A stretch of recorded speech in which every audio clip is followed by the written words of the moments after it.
gimana sih caranya apabila kita galbay di Aku Laku tapi kita bisa meminimalisir, atau setidaknya gimana caranya agar DC enggak datang ke rumah ya meskipun kita telat bayar di aplikasi Aku Laku.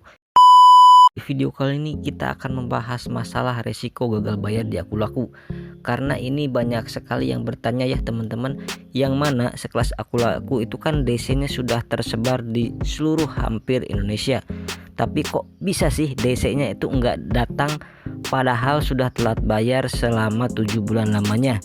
Dan lokasinya juga di kota ya teman-teman, bukan di luar Pulau Jawa tapi di kota besar seperti di Bandung, Surabaya, Semarang, Jakarta dan lain sebagainya. Nah ini kok bisa? Setelah kita coba cari tahu hal-hal seperti ini, biasanya itu mungkin banyak sekali faktor ya.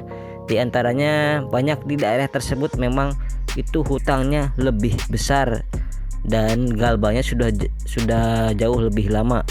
Jadi pada dasarnya ketika teman-teman itu telat bayar baru 1 bulan atau di bawah 1 bulan, untuk di Aku Laku itu kemungkinan kecil sekali untuk didatangi DC lapangan.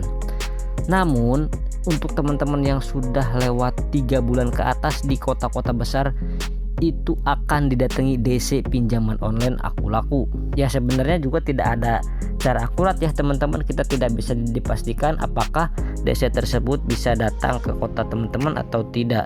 Ya kalau misalkan teman-teman tidak didatangi DC ya syukur-syukur ya teman-teman. Untuk teman-teman yang punya pengalaman terkait dikunjungi DC Aku Laku, silahkan teman-teman bisa sharing-sharing informasinya.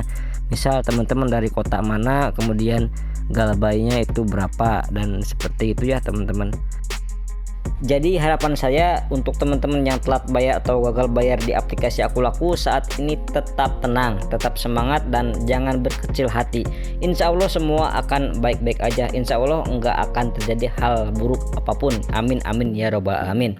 Nah ini ada komentar ya di salah satu channel saya. Nah beliau itu bilang, teman saya itu auto lunas setelah 1 tahun lebih pinjaman di Aku Laku ya. Jadi itu si temennya itu telat bayar ya teman-teman, ya istilahnya kredit macet lah di aplikasi Aku Laku. Dan setelah itu hokinya lagi dia meminjam uang itu di ACC kembali ya teman-teman. Jadi itu sudah telat atau gagal bayar di aplikasi Aku Laku sudah lebih dari 1 tahun teman-teman. Nah kok bisa begitu ya teman-teman? Bukannya harusnya kalau udah pernah gagal bayar itu sulit sekali untuk bisa pinjam uang lagi, atau bahkan mungkin auto lunas aja itu sudah sangat sulit sekali. Dan benar-benar ya mungkin teman-teman beruntung dan rezeki teman-teman, utang teman-teman itu dianggap lunas. Jadi mungkin Aku Laku tutup buku, atau mungkin ya hutang teman-teman itu diganti sama asuransi. Itu bisa jadi kemungkinannya seperti itu ya teman-teman. Tapi kan itu kan perbandingannya mungkin 1 dibanding 1000 ya teman-teman. Jadi ya dari sekian banyak orang mungkin 1 orang yang dilunaskan seperti ini. Kenapa hal ini terjadi? Jadi ketika kita atau mungkin hal-hal seperti ini terjadi ya, kita nggak bisa tahu apakah kita bakal auto lunas atau enggak ya, karena gini lah teman-teman ya. Kenapa kok hal itu ada yang bisa dapat lunas meskipun belum bayar? Biasanya karena ya Aku Laku tidak mau datanya jelek ataupun tingkat orang-orang yang gagal bayar lebih dari 90 hari itu semakin hari semakin banyak.